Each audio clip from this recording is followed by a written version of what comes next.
the Darwinian explanation so beautifully does away with the need for any kind of top-down design. God wanted a universe that was going to follow these elegant mathematical laws, which, by the way, is one of those signposts that I see of an intelligence behind the universe. You cannot have a God who does miracles on the one hand, and yet who has this sort of, let's let the laws of physics play themselves out without interference on the other. You're having it both ways when you believe in miracles. I think I can have it both ways.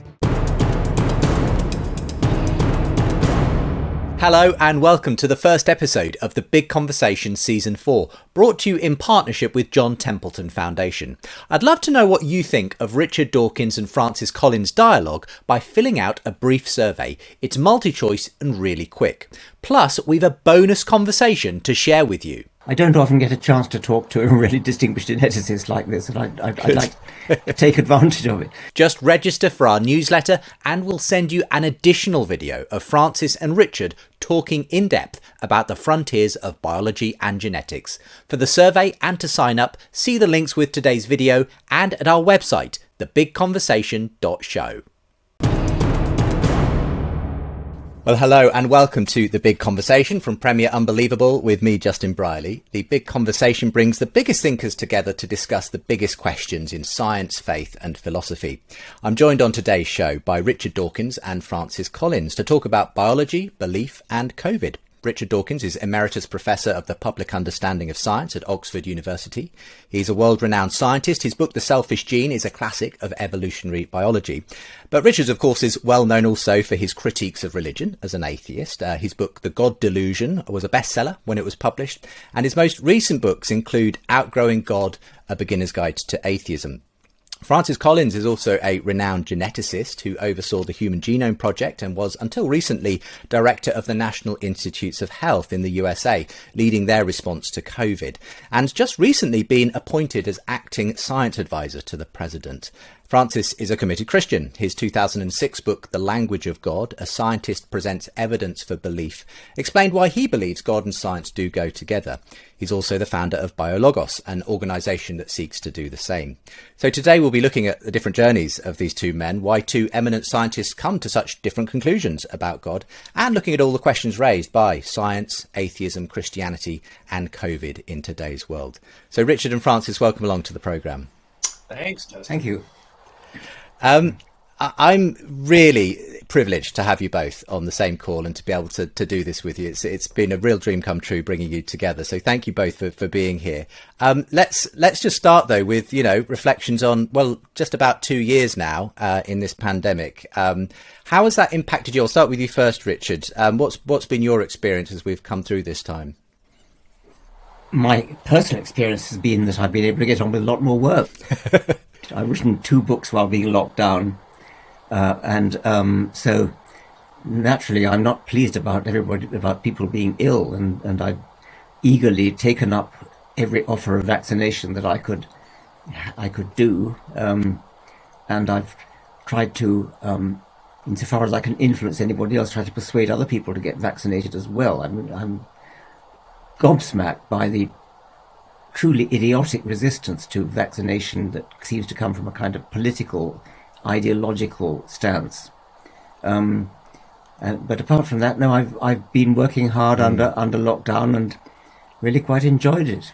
Well, are you returning to something a bit more like normal? I know that you've been doing a few more in-person events and that sort of thing recently. Yes, I did a big event in London 2 days ago with 1,000 people, and many of them were wearing masks in the audience, some of them were not. And then the next day I did a podcast live with somebody.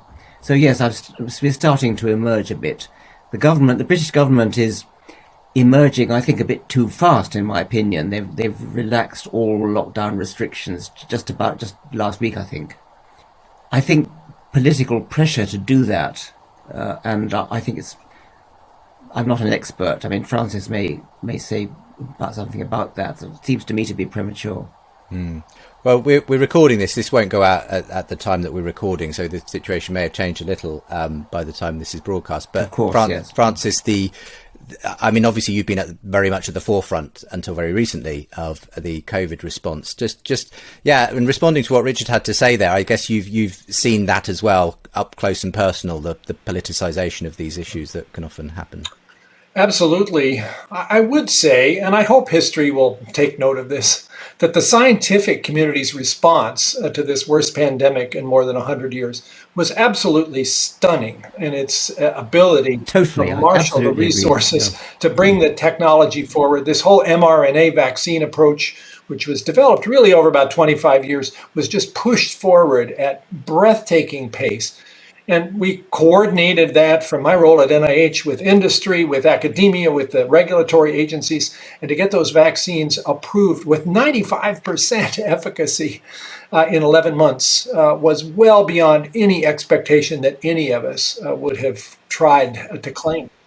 On top of that, what we were able to do with therapeutics, although most of them turned out not to be successful, we needed to know that too, as well as the diagnostic testing where NIH basically got into the business of being a venture capital organization to get a lot of these technology platforms scaled up and delivered so that now finally testing is widely available. All of those things, I just got to say, although it was exhausting, and I don't think I've worked this hard since I was an intern in medicine, to see the way in which people came together and insisted on rigor in everything was breathtaking. What was not so breathtaking was the response, certainly when it came to vaccines. Richard already mentioned this. I didn't really anticipate that there would be such widespread resistance to take advantage of life-saving interventions, to have 50 million people in the United States still resisting vaccines because they have been misled by conspiracies and just frank lies. I didn't think in such a technologically advanced country that would be such a huge thing. And it just shows you how everything has been contaminated by politics. Yeah. Do you feel like we're on the home straight now, as it were, Francis? Do you see a way out? I'm a little bit reluctant to claim that because it seems like we heard that last summer and then Delta came along. And then it looked like maybe we were getting past that and then Omicron came along. Are we really so confident there's not another variant out there waiting for us that might be sufficiently different from what we've seen so far that our immune response won't be as good as we'd like? I hope maybe we're going to... Darwin would not be confident anyway. No, and I'm with Darwin on this one. You know, Richard, if you wanted a lesson about how evolution works, the whole story of SARS-CoV-2 is breathtaking in its detail. Yes. Yes. I mean, I'm sure there will be many a science book written just from the biological perspective on the lessons this has taught us in years to come. But let's start with your stories, as I promised we would. And I would love to talk about the science, both of COVID and generally genetics and the evolutionary story before we get to the questions of faith that we're going to talk about too. But I mean, as I said, Richard, you've been well known as an atheist as much as a scientist in the recent decades. At what point did you sort of come to the settled belief that God and science essentially don't mix? Was that something you sort of decided fairly early on in your life? About 16, I suppose. My lingering religious faith had been based upon my wonder at the natural world, the beauty, the elegance of the biological world, and so I retained a belief in some kind of creator because I felt that level of complexity needed a designer. And then when I finally understood the full magnitude of the Darwinian explanation, then that dropped away, and I decided that there was no need for that, and not only no need for it, but it was actually as a counter to what I took evolutionary science to be about. And so that view, I mean, essentially, would you say that it was your science that sort of led you further down the path towards a kind of view of atheism, that there is ultimately no God? Yes, I would say that. In the case of my friend Christopher Hitchens, it was a bit different. I think in his case, it was more of a political, moral reason, and that I was always less interested in that than in the scientific aspect. And in a sense, what prompted you in the end to turn from primarily being someone who, talked about the science, published books in that area, to obviously, what you've been very well known for in the last 15 years or so with the God Delusion. What was it that prompted you to want to really nail your colours to that mast? Well, it's a minor part of what I've been doing. Virtually all my books are about science, and that's what I would wish to be remembered for. Sure. And then I think it was probably I was not very happy about the election of George W. Bush, although nowadays, with hindsight, I mean, compared to Trump, I felt, come back, George W. All is forgiven. But it was the feeling that that there was a kind of religious takeover in a way. I mean, he wasn't really that religious, but that's what it felt like at the time. And my literary agent, John Brockman, who had been discouraging me from writing a book about religion, he said, "You can't sell that in America." Then after George Bush had been in power for a while, he said, "Now's the time to write it," and so I did. Right.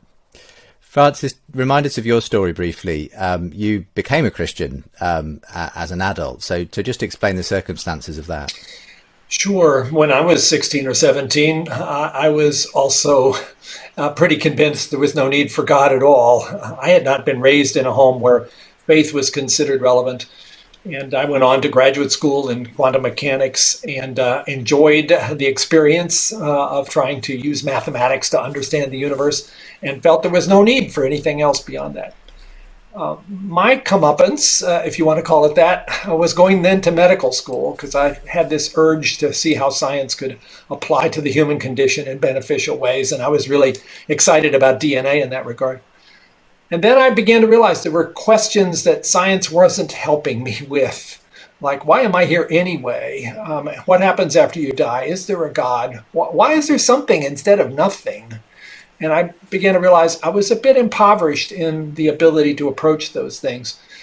I set about, therefore, trying to understand how people had answered those questions, and quickly found myself in theological quarters. And thought I would be able to shoot down all their arguments. To my surprise, and particularly influenced by the writings of C.S. Lewis, I realized that my arguments were actually pretty superficial, and ultimately, over a 2-year period with a lot of kicking and screaming, came to the conclusion that faith was more rational than atheism for me, and ultimately that faith had to have an anchor, and that anchor became the God of Abraham, and ultimately I recognized the person of Jesus Christ as a historical figure about which we know a great deal, as an answer to a lot of the problems that I otherwise couldn't solve. And reading the words of Matthew 5 and 6, the Sermon on the Mount, recognized there the kind of truth about how to live that I wanted to embrace. So I became a Christian at 27, and I've been there ever since. And obviously, in today's discussion, you're going to be talking about the reasons for that and the way it intersects with your science, but it certainly hasn't stopped you being great friends with many non-religious folk. In fact, I wanted to mention that you do have a shared connection with Christopher Hitchens, who you mentioned earlier, Richard, because I was reminded just this past week that you were quite involved, certainly in his final months, in his helping him medically during his cancer diagnosis. Just tell us a little bit about that, because I stumbled across as well that beautiful tribute you did to him at his memorial service as well. What were the circumstances of you coming to know him in that way? Well, I got to know Hitch before his illness. We were involved, as you might imagine, on opposite sides of this question about whether one can be a scientist and a believer in God. And he was a remarkably effective debater. And so anybody who's been on the other side of a conversation with Hitch knows what it's like to have verbal assaults that are both really effective and really funny. And I've always kind of thought this is a good thing. Iron sharpens iron. Debating a little bit with Hitch, mostly privately, was actually helpful to sort of figuring out my own weaknesses in terms of arguments about faith. But we became friends, and I would go and drop by his apartment, and we would drink wine, and he would drink scotch, and we would discuss everything from faith to George Orwell to Thomas Jefferson to whatever else was on his mind. An incredible mind he had. And then he got sick, and he was suddenly diagnosed with already very advanced esophageal cancer. And I was glad to try to help to see if there was something that could buy some time. And I think we did buy him some time, actually with some genomic analysis of his cancer to figure out what would be the most effective therapy. And perhaps he was with us for an extra 6 or 9 months. And I was quite close to him during that time. He never wavered, unless anyone say otherwise, and his atheism. But he was a gracious friend to me. And I think we both enjoyed that experience, even though we disagreed rather deeply on life's most important question, is there a God? Any thoughts on that as well from yourself, Richard? I know that Hitchens, in a sense, was quite interesting in that way. He really did actually genuinely have friends across the aisle, despite his strongly held positions himself. I was aware, Francis, of what you were doing for him, and on behalf of people, as it were, on my side of the aisle, we felt really grateful to you for what you were doing. Just looking at the atheist movement, that in a sense yourself and Hitchens and others have represented the so-called new atheism of the last 15 years or so, Richard, and you may not wear that badge yourself, I'm sure, but that movement itself has almost changed quite a bit since Hitchens was with us. It almost feels to me like the secular humanist movement itself has gone a number of splits, and we're seeing the same kinds of political issues and so on dividing it as we're seeing, that affect Francis and others. I mean, what's your feeling about where that's gone? And I know that you yourself have been cancelled by some people and that sort of thing. What do you think of the movement, as it were, if you can call it a movement, that Hitchens and yourself were part of, and where it sort of exists today in that way? Justin, I'm not that interested in that kind of thing. I'm interested in what's true, not how many people think this or how many people think that. If there are trends in society towards this movement or that movement, who cares? I mean, let's talk about what's true. And can we talk about science? I was hoping we might begin by talking about... Absolutely. Let's talk about the science. You both believe in, obviously, a long evolutionary history and the way in which that genetic makeup that makes up you, me, and every living thing on the earth has, if you like, a point of origin in the past.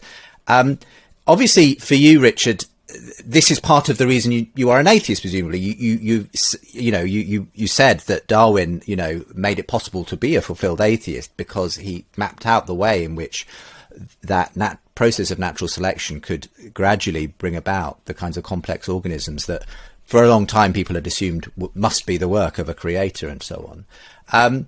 And so I'll start with you, Francis, for where you go with that, because I'm sure that's an argument you've heard many times of why God should be, as it were, relegated. That there's no need now for the God explanation when it comes to the area of science that you have spent your life devoted to, and yet here you are, a very committed Christian. So just map out for us why, for you, the fact that there is an evolutionary explanation for the development of complex life does not necessarily exclude God in the process. Well, it actually makes me even more in awe of the Creator, but let me explain. The argument from design, which Richard talked about, which had impressed him when he was younger than 16 and then sort of fell apart in the face of the evolutionary explanation. I guess that argument from design has never really grabbed me, maybe because I was already deep into the science before I started asking these questions about faith. But certainly, evolution is incredibly powerful as an explanatory science to understand the amazing diversity of creatures that we see around us and that we know have lived in the past.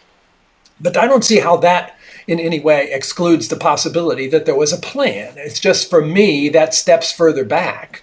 And if God had the intention of ultimately putting forward on this small blue planet somewhere on the outer edge of a galaxy, creatures with big brains who would have conversations like this, and who might even be interested in whether there is something beyond what they could see materially, wouldn't evolution have been a very elegant way to do so? And if God, who's, in my sense, outside of space and time, and therefore doesn't require a way to have been begun, used this process and knew full well how it would happen because of this ability to be outside of time.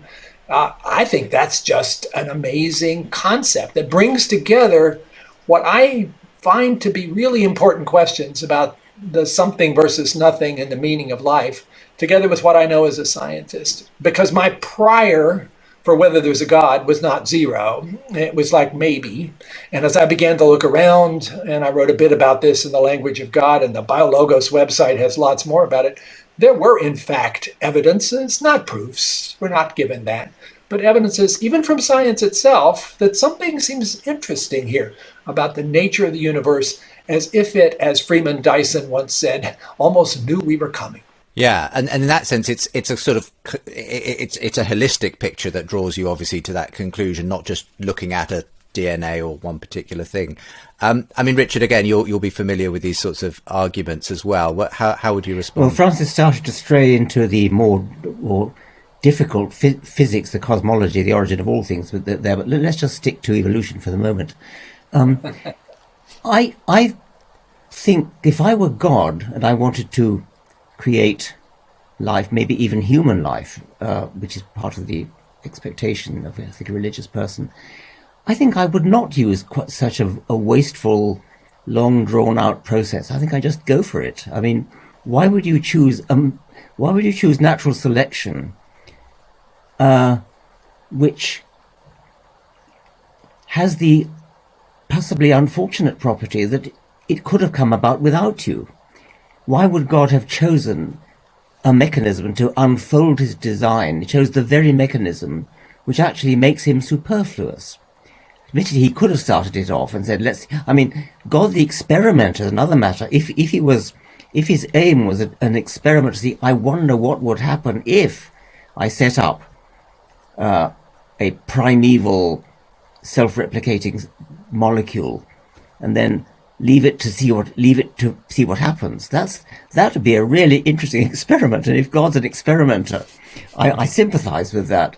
But if he wanted to make complex life, I think I wouldn't choose that astonishingly wasteful, profligate, cruel, actually, way of doing. Natural selection is cruel. Well, cruel from a human perspective, in a sense, if you put a value on it, I suppose. Oh yes, in that sense, we are human, the suffering which comes from the fact that it's all about competition. It's all about evading starvation. The ones that die are the ones who are starved to death or eaten by predators, consumed by disease. It's not a benign process at all. But that's not a very important argument. That struck me as Francis was talking. I'll allow Francis to answer it in just one moment. We're just going to go to a quick break and we'll be back. We're talking about evolution, faith, atheism, COVID as well, I'm sure we'll come to in the course of our conversation. So pleased to be joined today by Francis Collins and Richard Dawkins here on The Big Conversation from Premier Unbelievable. And we'll be back in just a moment's time. Hey there, hope you're enjoying the conversation. I'd love to know how you respond. Please click the survey link with the video and tell us what you thought. It's a multi-choice and really quick. Plus, what I want to ask is this. We've a bonus conversation to share with you where Richard grills Francis about genetics. Just register for our newsletter and we'll send you the additional video of Francis and Richard talking in depth about the frontier of biology and genetics. Again, the sign up link is with today's video and our website, thebigconversation.show. Welcome back to today's show. We're talking about biology, belief and COVID. My guests are Francis Collins and Richard Dawkins. So just in that last section, Francis, Richard's saying, and I think it's a very common question, if God were going to create life, why this process, which on the face of it takes so long, is so cruel and wasteful in many ways. And, arguably, Richard says, God's somewhat superfluous. So it's hardly as though it's providing great evidence for a designer anyway. Where do you go with that? Those are all really appropriate questions, and I wrestle with some of those myself. Point out a couple of things, though. One is that I don't think the fact that it took a long time should trouble us, particularly from God's perspective. Yeah, it's a long time for us. But again, in this view where God is pretty much outside of space and time, it's a blink of an eye with a full knowledge of where the outcome would occur. Also, I guess, Richard, one of the things that I have come really to appreciate about this model is it says that God is really interested in order. God is not so excited about the idea of just snap the fingers and then here we all are. God wanted a universe that was going to follow these elegant mathematical laws, which, by the way, is one of those signposts that I see of an intelligence behind the universe. Einstein would have agreed with that part as well. An intelligence that also wanted it to be interesting. We could get into those constants that determine the behavior of matter and energy that seem to be just in this precise place to make something interesting happen. So if you want to accept the idea that there is some intelligence behind here, it's a pretty darn good mathematician and physicist and seems really interested in laws of nature and natural order. And so if you're going to go that way, and yet you still are interested in Richard Dawkins coming into being, well, evolution's a pretty darned impressive way to get there. Yes, I get it from our human perspective, not the way we would have done it, but I'm always a little careful when I say, well, God should have done this differently because I would have had a better plan. And I'm me and God is God. Yeah. It's a small point, really. I mean, I think for me, a bigger point is not to stress the fact that God is not necessary. And I think he is not necessary. But that's what most people say. I want to go further than to say he's not necessary. Somehow he really, really gets in the way of the fact that the Darwinian explanation so beautifully does away with the need for any kind of top-down design. The Darwinian explanation is a powerful antidote to the feeling that we all have because we're human, that when things are complicated, they need to be put together by somebody in a top-down design kind of way. And if you really understand that the evolutionary process starts with simplicity and builds up to complexity and elegance and beauty and strong illusion of design, then to smuggle design in again at the beginning is to betray the entire enterprise which you've spent so long working out and building up. The enterprise has been, we now understand that you don't actually need a designer for it to explain complexity. It really can come about. That's a beautiful idea. The idea that complexity and the illusion of design can happen according to the unguided laws of physics. I said can happen. Now, once you've established that it can happen, to suddenly say, oh, well, we better have God in anyway, is a betrayal of that whole argument. So I want to say that design comes in late in the universe. I fully expect that elsewhere in the universe there may be creatures far more intelligent and complex than we are, but they too will have come about by the same process of gradual, incremental, step-by-step, climbing up the ramp change. It is a betrayal of everything that Darwinism, it seems to me, stands for, to smuggle in a creator. Once you've got rid of him, then you really, let's just bring him back because it feels good to bring him back, kind of thing. Okay, Francis. Well, it's a lot more than feels good. I think it can be articulated as a rational choice. But basically, Richard, I am arguing not that the evolutionary process is incapable of generating complexity. I think it totally is. You and I are in the same place here. Absolutely. As far as the odds. There's no doubt about that. Yeah. Right. But you said that, well, it's happened just because of the laws of physics. I want to take this back to that step. Where did those come from? Well, let's get to that then, because you keep getting to that, and that I believe that's a very profound. I mean, if somebody was going to convince me of the need for a God, it would be there. It would be not in my own field of of biology, and I found. I mean, I've read The Language of God, and indeed I reread it today. I read it first when it came out. I love your song, by the way. That's really nice. In the audio version, I listened to the audio version today. I don't know whether you've had, Justin, but I haven't. I'm afraid I'll have to include it in the program at the end or something, so people can hear it. I found the initial C.S. Lewis part about the moral argument really profoundly unconvincing. When you get onto the physics, when you get onto we should get to that then. Yeah. Okay. When you come on later to the origin of the physical constants, now that's getting warm. That's getting close to a good argument. Unlike the morality one. Well, is that mainly because it is essentially a scientific argument? No. That's obviously much more the area difficult than that. Happiest with. It's that the physical constants, things like the speed of light, gravitational constant, and strong and weak force and things.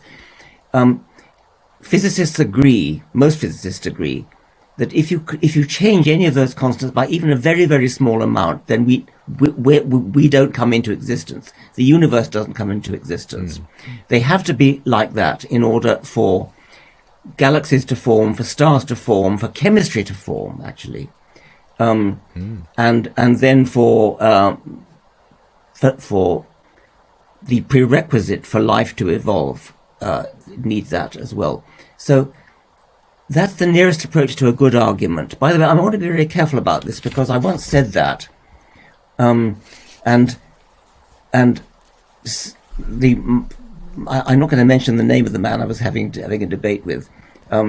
He seized onto that later, and then I think a couple of days later, he went up to Scotland and said, "Dawkins is a convert. He's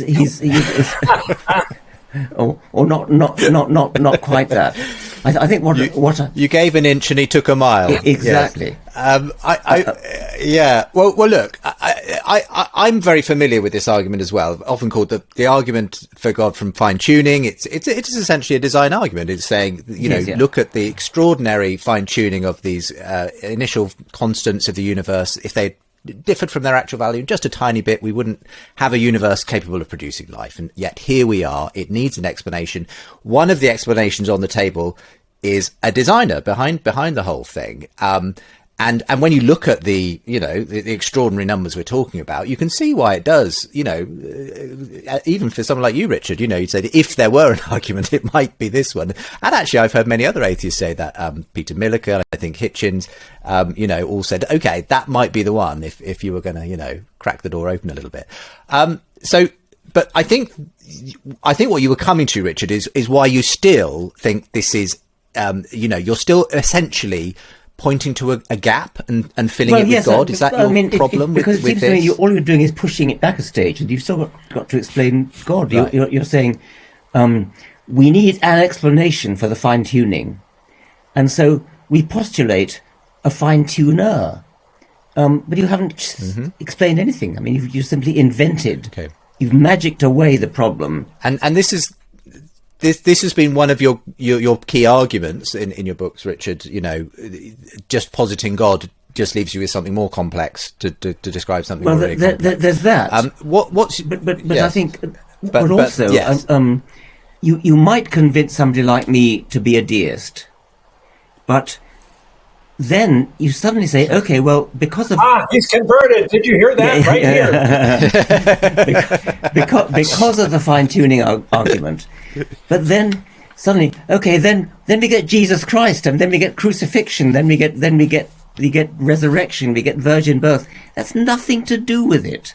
I mean, that's a positively dishonest way of smuggling in what you really want. Well, not you, but I mean what some Christians really want, which is to bring in Jesus or Allah and Muhammad or Buddha, whatever it is. You cannot do that. I mean, you've got either you're going to stick with a fine-tuning argument, which is a good argument, or you've got to produce a really good argument for Jesus. But don't think that because you've convince somebody by the fine-tuning argument to be a deist, that therefore he's then got to believe in Jesus.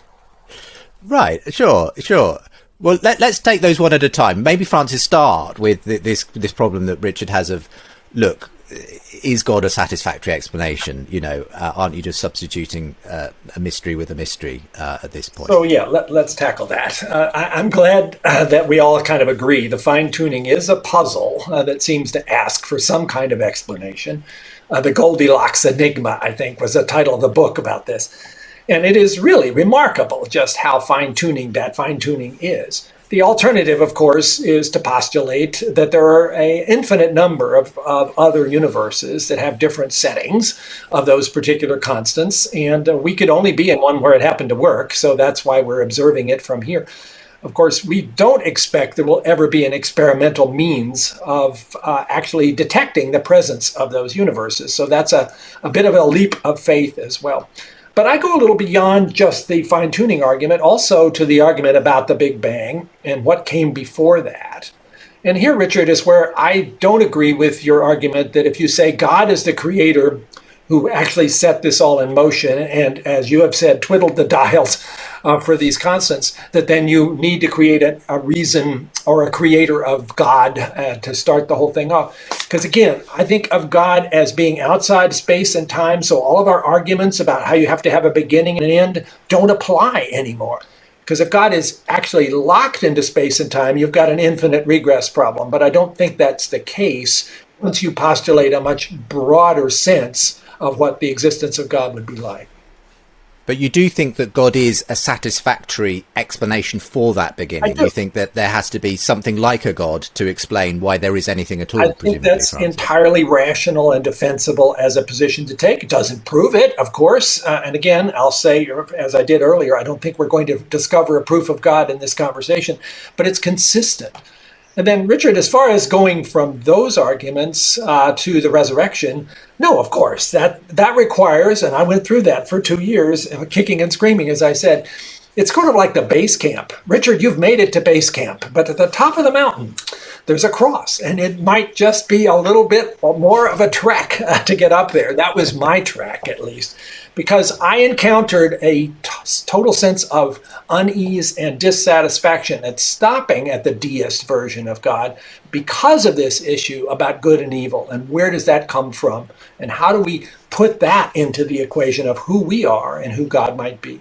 I must stress once again, I'm not a deist, and I don't want to be. I've been burned by that before. Okay, you're not a deist. We're quashing those rumours right away. The thing about God being outside time, and therefore, with one bound Jack was free. It's so easy. I mean, it's such a facile, easy way to do it. You just sort of say, well, we've got this problem of the origin of the universe, what came before the Big Bang. I know, let's make God outside time. That'll do it. And it's just too easy. It's just not, I find that unimpressive. Is it rationally indefensible, or is it just uncomfortable? I think it smacks of just again inventing a new. It's a sort of cop-out from actually providing a proper explanation. Now, my physicist friends actually don't see it as a problem. The metaverse, the multiverse. My understanding, and of course I'm not a physicist, and you have the advantage of me there as a physical scientist.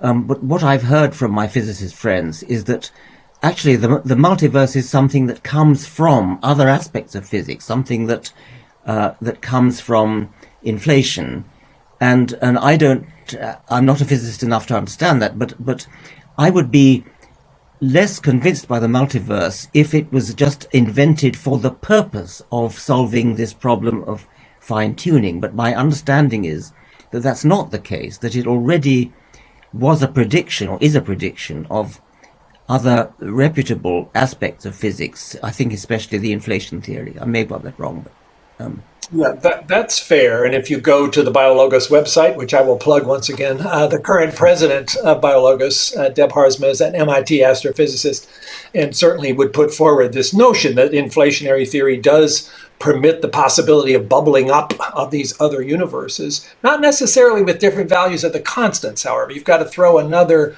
big wrinkle in there to make it That's possible important. to fit the explanation for the fine tuning.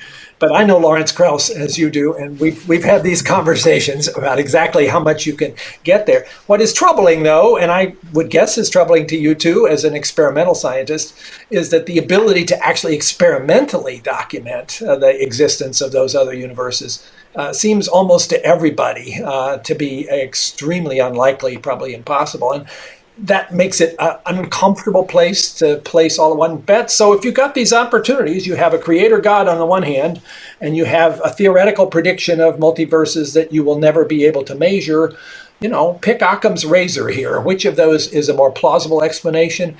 Kind of depends on whether you have a prior probability of God or not, and I do, and you don't. Well, I was going to say, is the issue fundamentally, Richard, that you'll never be satisfied with an immaterial explanation. You'll always be, as a scientist in a sense, and as a materialist, let's face it, you're not going to be satisfied with anything but a material explanation for the material universe we live in. That's part of it. I suppose perhaps we both come at it from with a bit of emotional. Not emotional is the wrong word. A bit of presupposition. As somebody who's deeply steeped in evolution, I am kind of in love with the idea that it's possible to explain complex things in terms of simple things, and that's foreign to normal human nature. It's a difficult thing for humans to grasp, and Darwin's great gift to us, I think, is to show that big complex things can come into existence by an explicable, understandable, beautiful, elegant process of gradual evolutionary change. And that's such a beautiful idea that inventing a big complex thing, which God must be if he exists, throws a ruddy great spanner in the whole works of the beauty of that Darwinian concept of... You don't like the way the universe looks with We're this both sort of, really talking about how messy we like the universe sort of to explanation look, as far as you're concerned. I think that's probably... Yeah. But I suppose, Francis, is God this, complex sort of mysterious explanation as far as you're concerned for the Yes, universe? God's got to be complex. I have come across theologians who say the beauty of God. I think Swinburne, Richard Swinburne, theologian, says God is totally simple. That's the beauty of him. You don't need a complex God. He is simple, and that's ridiculous, because if he is simple, he couldn't invent the fundamental constants and the laws of physics. And well, let's Francis, what's your view on that? Oh, no, I think whatever ability we humans have to try to imagine what God is really like, if God exists, and I believe he does, is got to be so completely pathetic compared to the reality of that complexity and that awesome capability as a physicist, mathematician, a mind. I think of God as a mind, not as some, gray-haired guy in the sky, which has been an unfortunate image foisted on generations of believers. I don't think God has gender. I think God is a mind that is capable of things that you and I cannot possibly imagine. if he exists, then that must be what he is. Yep. Yes, if God exists. Now, you almost sound, Richard, that you would be disappointed ultimately if that was the explanation. You would prefer that there be a sort of Darwinian explanation of the universe itself. That's sort of where your mind goes. You don't like the idea that there's actually is some kind of a mind behind it. Yeah, that's a fair summary of what I just said. On the other hand, I will say that I don't think this is a trivial question. I think that whether or not there is a God is the biggest question you could ask, because actually it's a scientific question. Francis may disagree with that. I think of it as a scientific question. Okay, why do you disagree, Francis? Well, it depends on what you set as the boundaries of a scientific question. I think Richard is getting at the fact that that means science is the only way to answer it. And I think if there is something outside of nature, and if God exists, God is definitely outside of nature, then the tools that we use to investigate nature, which is science, and it's really good at that, may not be adequate for this. So in that regard, I don't think it is a scientific question. I think you can explore possible bits of evidence, but I don't think you can prove yes or no to the God question solely with the tools of science. Well, you sort of have been in a way, because you've been using a scientific argument. I mean, the fine-tuning argument is a scientific argument, and what I would say is that it was not a proof; it was an inference. No, that's right, but it's a plausibility argument, but it's using the methods of science. You're saying that the phenomena we see are that there are fundamental constants we don't understand, and they're fine-tuned, and a reasonable scientific model to account for that would be a supernatural mind. And I would say, I agree that what I was trying to say was that a universe with a supernatural, with a creator mind, a creative intelligence, would be a totally different universe from one without. It would be a gigantically different problem we're trying to solve. If the reason for the laws of physics is that somebody made them up, then that is a scientific fact of profound importance. A very different kind of universe from what it would be if nobody made them up. Yeah. Point taken. And is this where you have this famous quote, Richard, which I'll quote back to you now, which is, the universe we observe has precisely the properties we should expect if there is, at bottom, no design, no purpose, no evil, no good, nothing but blind, pitiless indifference. Now, is that the universe you observe, I suppose? Because my suspicion is Francis might say that's not. Well, as a biologist, it certainly is, yes. And I suspect that, I think I intended that to be general, and I still do. But it's evolutionary biology that gives me the impetus to maintain that. I don't have the knowledge of physics to be so confident. Can I jump in and propose an alternative to that very famous sentence of Richard's? I would argue that the universe has exactly the properties you would expect if it was put there by God, who desired creatures like us to exist, who can be morally responsible, who can love and care for each other, who can appreciate beauty, and who will know the difference between good and evil and will ultimately seek a relationship with God. The universe has those properties. But then what about all the horrible parasites and predators and COVID-19 and hurricanes and earthquakes let's talk about Polkinghorne and this concept of physical evil, that you can't have it both ways. For people who say God can do something just because they think God ought to be able to do it, it doesn't make sense if it's like, okay, 2 and 2 could be 5 if God wanted it to be. If you're going to set natural laws in place, including evolution, to ultimately result in something amazing and beautiful, creation, it's going to also do other things along the way. And God can't step in every whip stitch and avoid parasites. It's all part of the package. But then, Francis, you can't have it both ways. You have it both ways when you believe in miracles. You cannot have a God who does miracles on the one hand, and yet who has this sort of, let's let the laws of physics play themselves out without interference on the other. You're having it both ways when you believe in miracles. I think I can have it both ways if God was the author of natural laws, and in every instance except extreme exceptions where God has a message for people that he cares about, then God chooses to interfere with his own natural laws, and something like the resurrection happens. I don't find that to be intellectually inconsistent. But God's betraying his own principles then. If his principle is, I'm going to give them free will. I'm going to let it all happen. I'm not going to interfere when there's a hurricane. I'm not going to save this child's life. then on the other hand, you're saying that sometimes he does step in. So isn't that inconsistent? At those great ganglions of history where something really critical needs to be conveyed to God's people, yes, as the author of natural laws, I believe God is entirely able to decide to briefly suspend them. But if he was doing that every time there was a hurricane, think of the chaos around us. How would we ever possibly manage to cope with this world if we had no predictability of how matter and energy was going to behave? Well, I think that's your problem. Well, look, let's come back to this in a moment, and let's maybe talk about COVID as well. We're just going to take another quick break, and we'll be back in just a moment. We're talking about science and faith today, COVID and God, atheism and biology. Richard Dawkins and Francis Collins join me on the big conversation today. We'll be back in just a moment. For more conversations between Christians and skeptics, subscribe to the Unbelievable podcast. And for more updates and bonus content, sign up to the Unbelievable newsletter.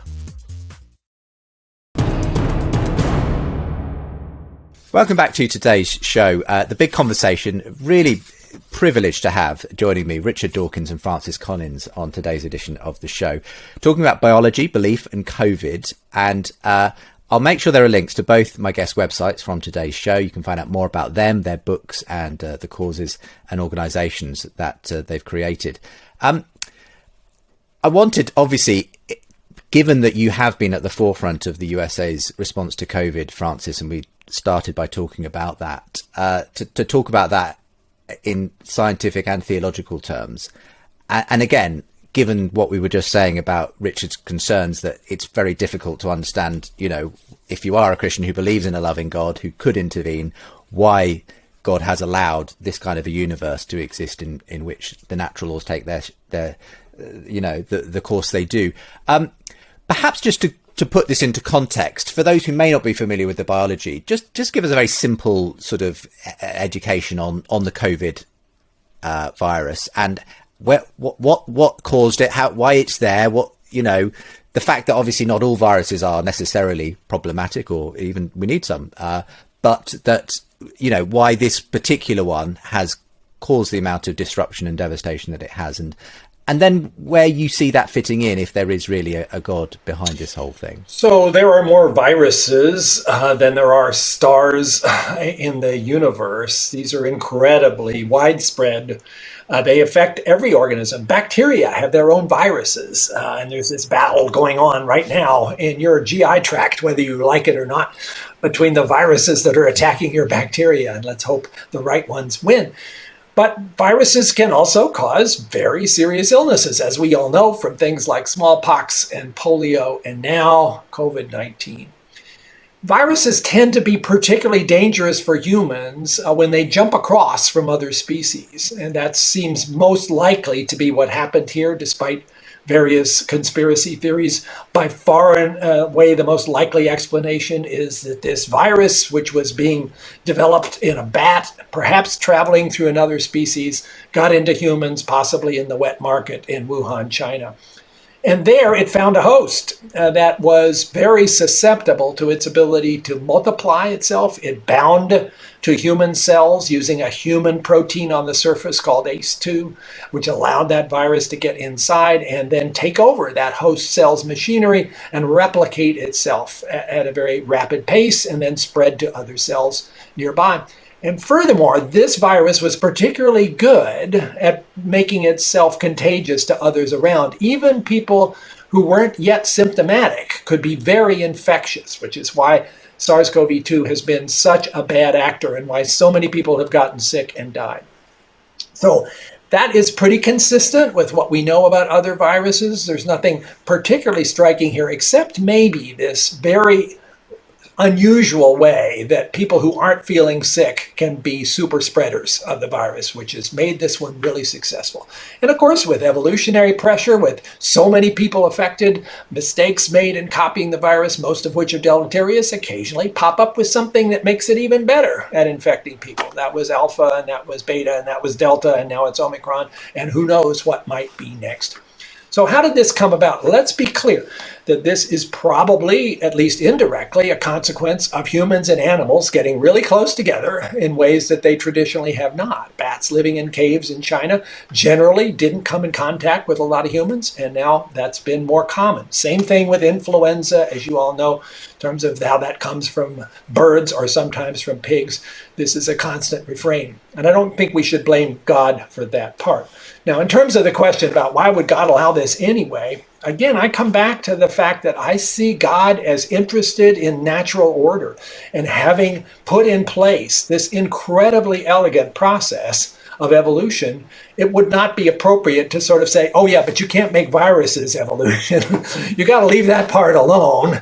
And actually, viruses in many instances are actually part of the natural order and are not harmful. But occasionally they burst out like this. And I don't think we should blame God for that. What we should do is to try to take the tools of science, which I think are God-given. We have the intelligence to be able to figure these things out and use them to come up with ways to prevent and treat the disease, which is what the scientific community has been doing, as I said at the beginning, with great intensity and great effect for 2 years. Richard, what's firstly just your position on the actual science of how it came into being? I know that Francis obviously feels convinced that the Wuhan wet market is the most obvious explanation. Do you broadly agree with that? I am insufficiently expert to say, and I simply enjoy listening to Francis laying it out. I mean, he's the expert. I would say viruses, they do what viruses do. I mean, that's the whole point about my gene's eye view of evolution, that the as it were teleonomic entity in the living world is the gene, and viruses are just kind of almost pure genes with a bit of protein to help them get about. The virus is the selfish gene reductio. It's the sort of epitome of a selfish gene, which does what all genes are trying to do, which is to get into the next generation, and it does it in a peculiarly direct way without bothering to build a body on the way. I mean, I've said that a rhinoceros is gene's way of making more rhinoceroses, and it's a highly elaborate. The genome of a rhinoceros is a highly elaborate computer program, which says build more genes like us, and using the body of a rhinoceros as the vehicle for doing so. Well, viruses don't need to bother about that. They just go for it. They just go for replication, pure and simple, and it's entirely to be expected that they would exist. And bacteria are a bit less direct, and so on. So I can take a kind of ghoulish satisfaction in the way that viruses simply do what Darwin would have expected. I would put in a plug for Darwinian medicine, and here I pass this on to Francis as a sort of senior medical scientist in America. There is a school of Darwinian medicine which tries to look at disease from the point of view of the pathogen, what the pathogen is trying to do in its life, which is to get itself propagated, and at the same time look at what the patient is trying to do, and think when. Well, an obvious example is when a patient has a high fever. Ask yourself whether the high temperature is something that the doctor ought to be bringing down because it's unnatural, or whether the high fever might be actually an adaptation by the patient to kill the pathogen, in which case it might not be the best thing. It might be the best thing to allow. I mean, I'm sure you're familiar with that example, but there's a book which I recommend by Randolph Nesse and George C. Williams, late very distinguished evolutionary biologist. It's not called Darwinian Medicine, but it should have been. They gave it a bad title, which is Why We Get Sick. And a doctor is not going to buy a book called Why We Get Sick. He already knows. But if it had been called Darwinian Medicine, I think a doctor might be interested in buying it. So I think the subtitle is Darwinian Medicine. Randolph Nesse and George C. Williams. And the fever example is just the first and a very obvious one.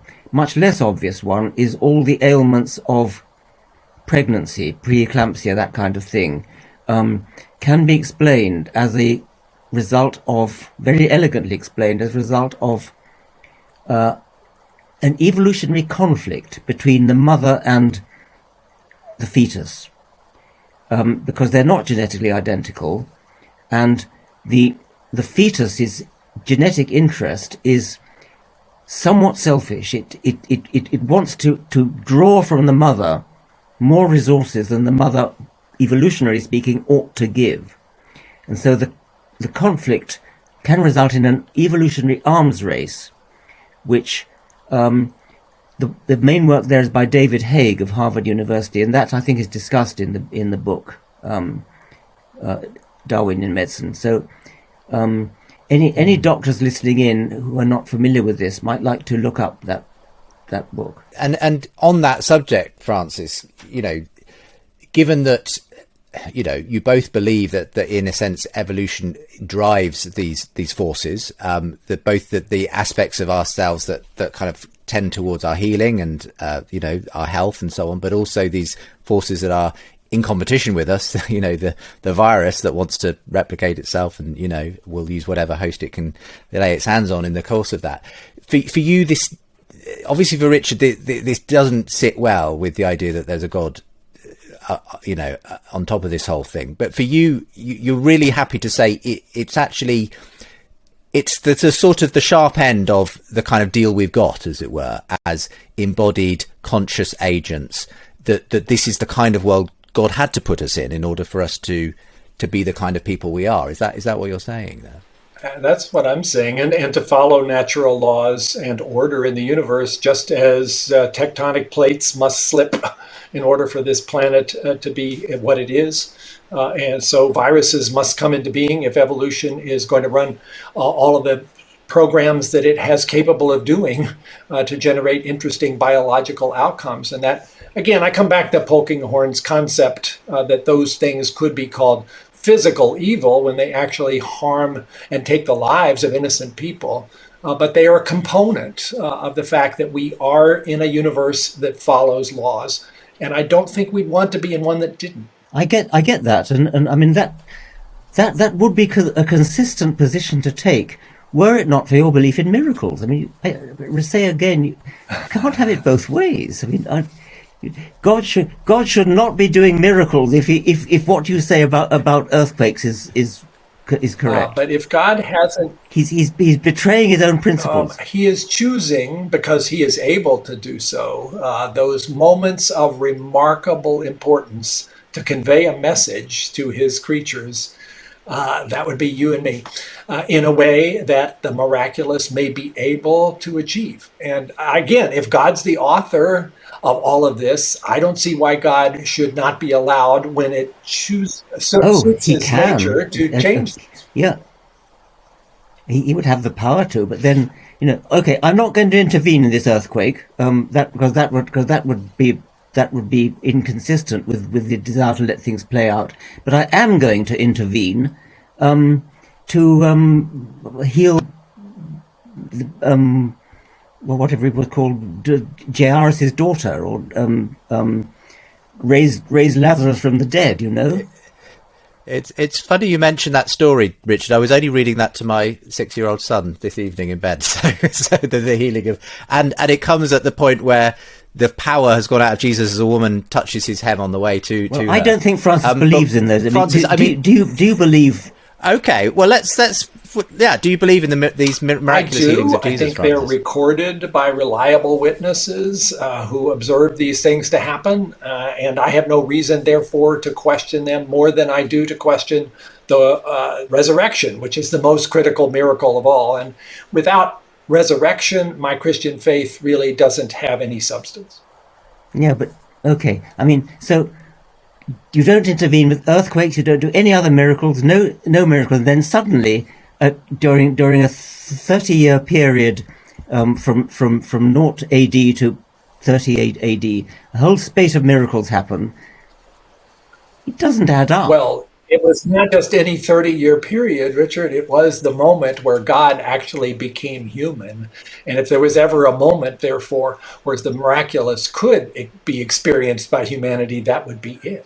But you must see that you're being unscientific there. You're suddenly departing from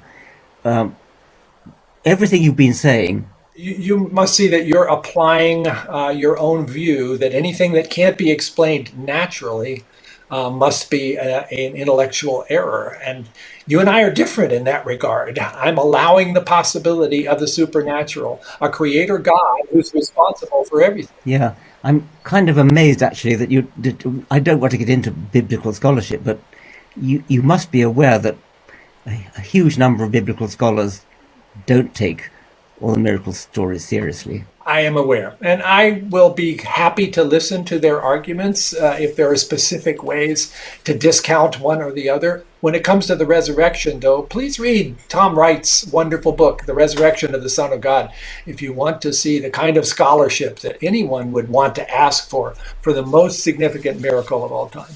Let's just return to the issue of, the fact that, as you said, Francis, that as much as there has been this disease and the way that COVID has ravaged the earth, and there has been an extraordinary response from the scientific community and an incredible amount, despite the politicization that's inevitably happened of it, an incredible amount of human sacrifice and willingness to help people. Here in the UK, certainly, the whole point of the lockdown was really to protect the most vulnerable. There's an argument there, and I'll put this first to you, Richard, that very instinct to protect the most vulnerable, to make sure that the elderly are not simply, gone because of this disease and everything else, even if the younger, sort of more fit members could have, rode it out, without all the interruption to life and everything. That's not a very evolutionary way of, looking at life. It's not survival of the fittest. We seem to have decided that actually humans should not be subject simply to the natural processes of what happens, that we're going to use every gift at our disposal to hold on to life and to value the life of even the most, vulnerable individual, a baby, someone with Down syndrome, a person with, and that, and many people have said there's something of the divine in that. And I suspect Francis might say that. So I'll let Francis respond to that. Well, you more than suspect. I mean, he says it in the language of God, and it's the beginning of the book, and it's where he's quoting C.S. Lewis. And we come to that. I said earlier that I thought it was deeply unimpressive, and I need to obviously defend that because I know it's close to Francis's heart. Francis says in the language of God that altruistic acts of this kind are explicable by evolutionary means where there's kinship involved, as in social insects, and where there's the prospect of reciprocation. And those are the standard Darwinian explanations for altruism. And you're absolutely right that they don't explain things like caring for the elderly, donating blood, donating to charity, all that kind of thing.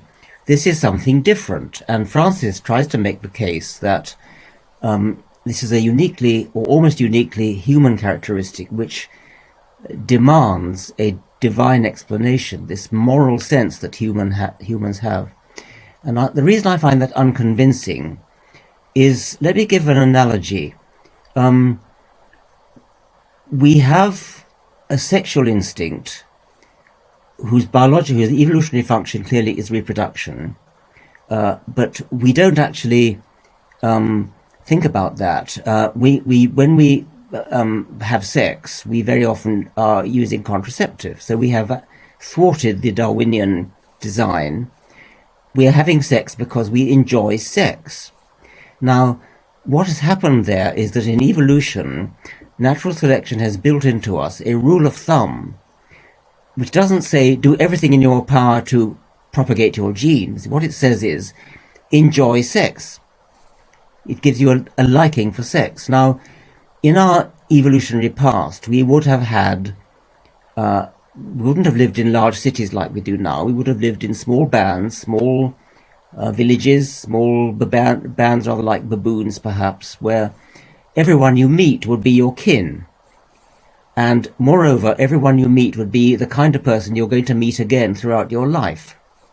Therefore, reciprocation and kin selection would have built into our brains, a rule of thumb, not try to work out the coefficient of relationship to the person and then decide whether to be altruistic. Just be nice to everyone you know. Be nice to everyone you meet. Be nice to everyone in the village. Be nice to everyone. Now, a rule of thumb like that, when you suddenly move out of those villages into the huge cities that we now live in, you're no longer living in a small village, but the rule of thumb is still there. It's just like the sex rule of thumb, in just the same way as the sex rule of thumb, which before contraception was invented, in our primitive past, before contraception was invented, the rule of thumb that said enjoy sex automatically had the consequence of having children propagating your genes.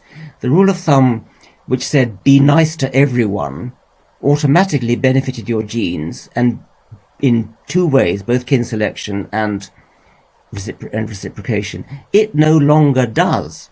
It's analogous to having sex with contraception, but the rule of thumb is still there. That is how a Darwinian would explain altruism of the form look after the elderly. And the Darwinian has just done that explanation. And Richard, I've heard you use the analogy to sex before, and I kind of see where you're going, but it bothers me a bit that one would basically discount the most noble kinds of acts of human radical altruism as a misfiring of some evolutionary mechanism that's gone awry.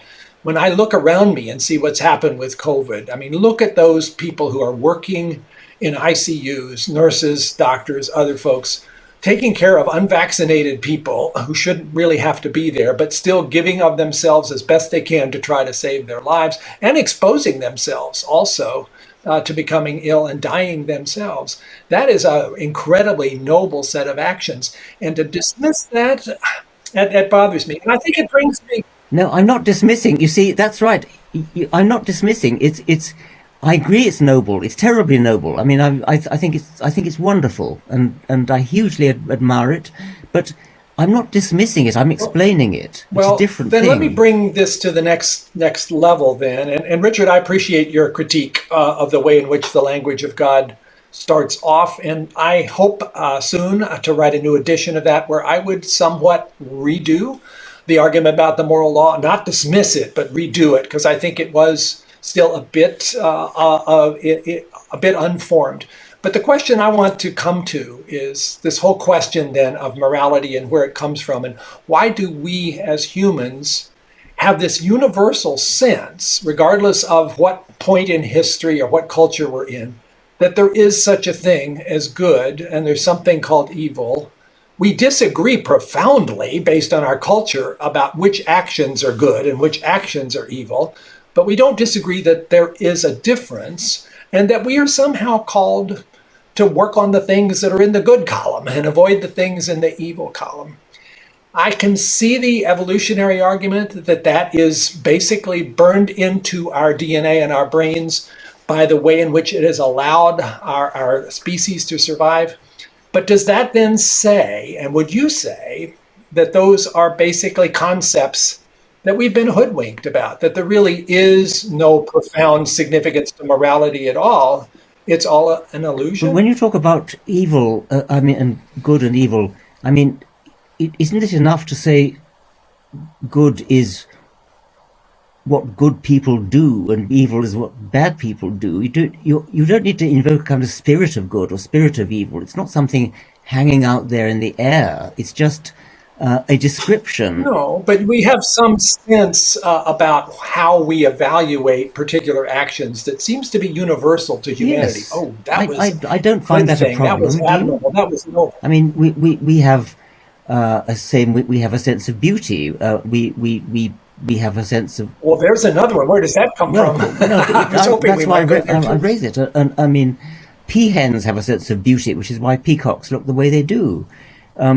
It's not I mean, it's wonderful and it requires explanation, but it has an explanation. And in the same way as beauty is something which we can understand, the same way peahens have a sense of beauty, we can too. I don't see that evil is anything different really from that. It's that if I see somebody torturing a kitten, I say that's evil. But I'm not saying he's imbued with the spirit of evil. I'm just saying he's a nasty, bad man. I suppose the place where I often see that the difference is that while we may all go along with the evolutionary explanation, that tells us why we do the thing, why we have this sort of moral code, if you like, even if we accepted that was a sort of, a reasonable explanation. There's still that sort of so-called is-ought difference, isn't there? And the fact you can explain what is doesn't necessarily explain why we ought to do that. I mean, do you think, if you don't believe there's a God saying you should fulfill your evolutionary sort of potential, what is the sense in which morality is binding on anyone, Richard, I suppose, is perhaps the next question. Why should we obey these moral principles that may be burned into us by our evolutionary story? Yes. The first thing I would say is that I very much hope that we don't get our morals from any of the Abrahamic religions, because it would be a horrible world to live in if we did. I think. But where do we get them from? Go. Yes.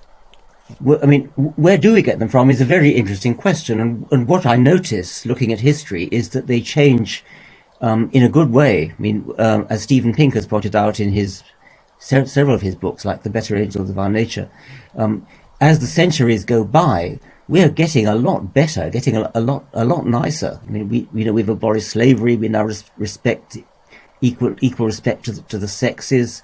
We don't torture animals. Well, perhaps we still do, but we should. But we're kind of getting a sense that we shouldn't, and certainly less than we used to. So there is what I've called a changing moral zeitgeist, which you can see happening actually from decade to decade. I mean, when I was young, there was a lot more racism around than there is now, a lot more sexism around than there is now. So things are changing. I hope that's a monotonic curve. I worry a little bit about the confidence. Yes, I know, yes.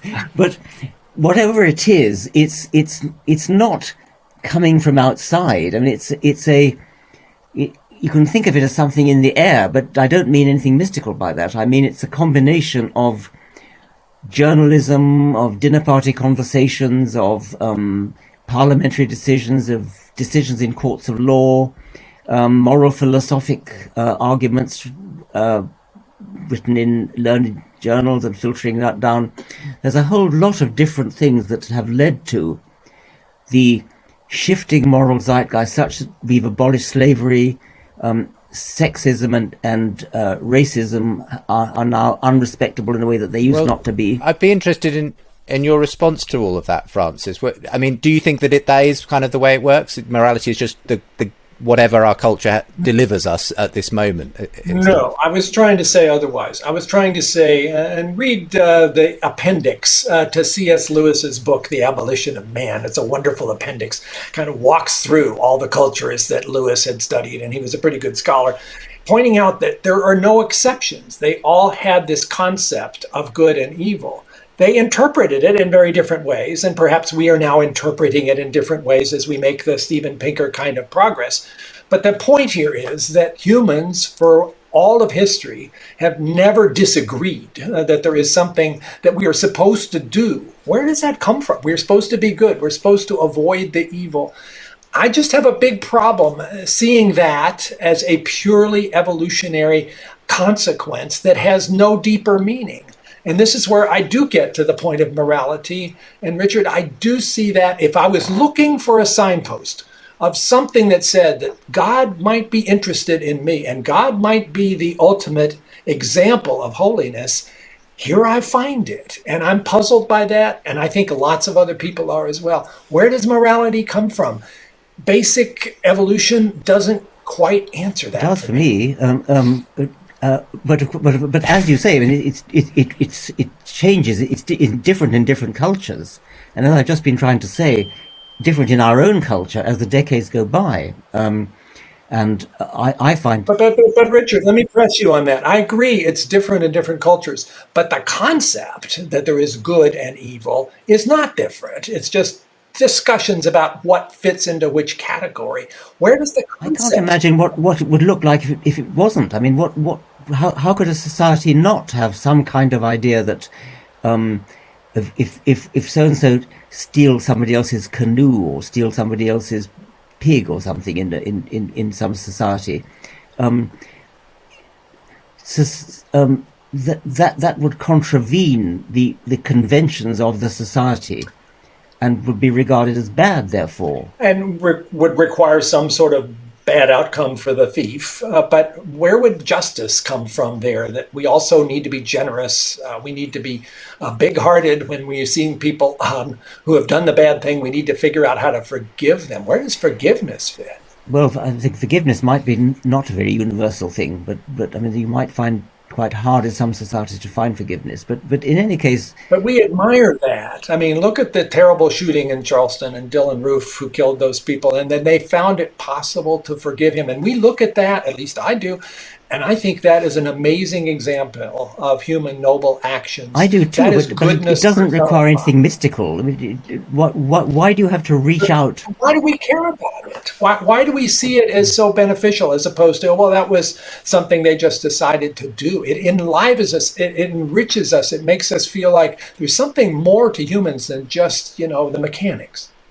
Well, you might say, why do we feel sexual desire? We know why that is, and I tried to put a case for why we feel altruism, and because of once living in these small villages, and so Yeah, it didn't quite work for me though. Again, Richard, you're taking a particularly impressive and somewhat puzzling aspect of human behavior, radical altruism, the sort of Oscar Schindler who risks his life and ultimately loses it for people he doesn't even know, and saying, well, it's just a misfiring. It doesn't set well with okay, one's sense as a misfiring human doesn't about have to have the the pejorative connotation that you've put on it.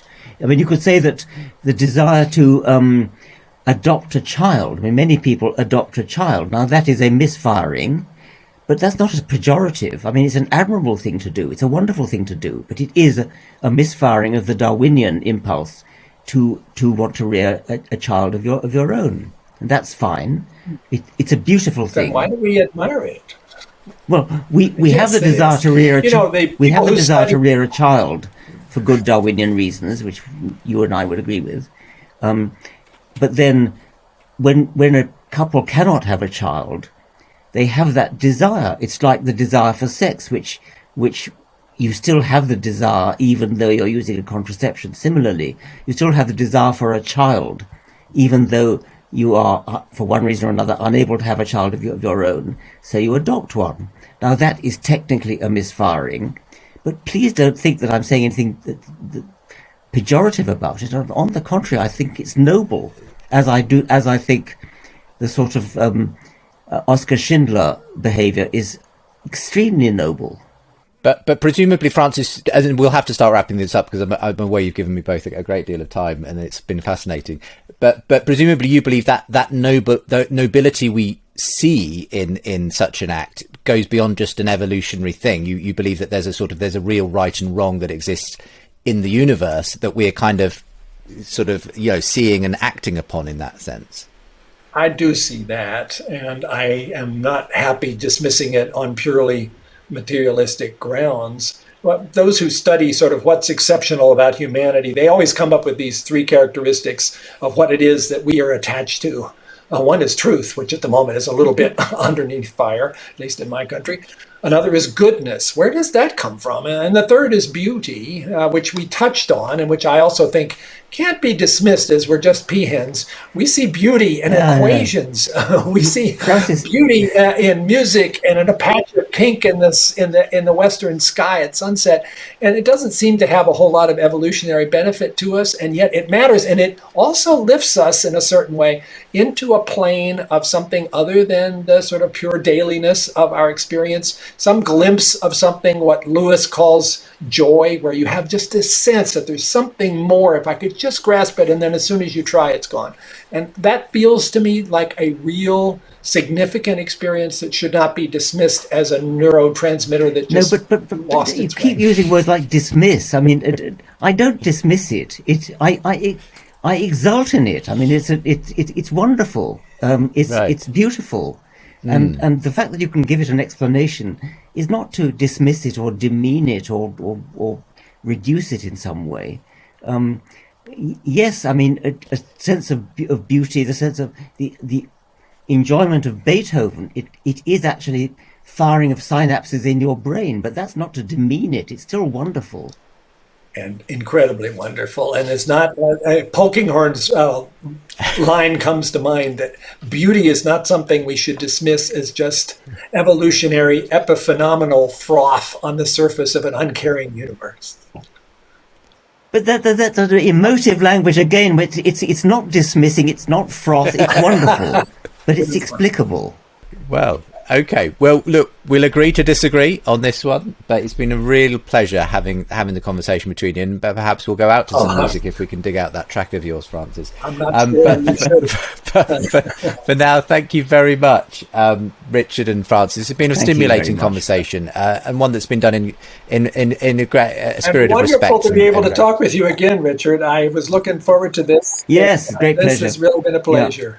Yeah. You're both welcome. All the best. Thank you very much for being with me on the show today. Hi, and thanks for watching today. I'd love to know what you made of Richard and Francis in conversation on biology, belief and COVID. Please click the survey link with the video and tell us what you thought. It's multi-choice and really quick. And if you want more, we've a bonus conversation to share with you. But feel free to take it away, Richard, as far as I would enjoy that. Just register for our newsletter and we'll send you this additional video of Francis and Richard talking in depth about the frontier of biology and genetics. The sign up link is with today's show and at our website, thebigconversation.show. And finally, I'll leave you with Francis Collins singing that song that Dawkins enjoyed so much from the audiobook of The Language of God. Well, this is a song for all us researchers who study the causes, whose dreams are quite real. When all of this learning and all this discerning can answer the yearning and help us to heal. This is a song for all the good people, all the good people who are part of this family. This is a song for all the good people. We're joined together by this common thread.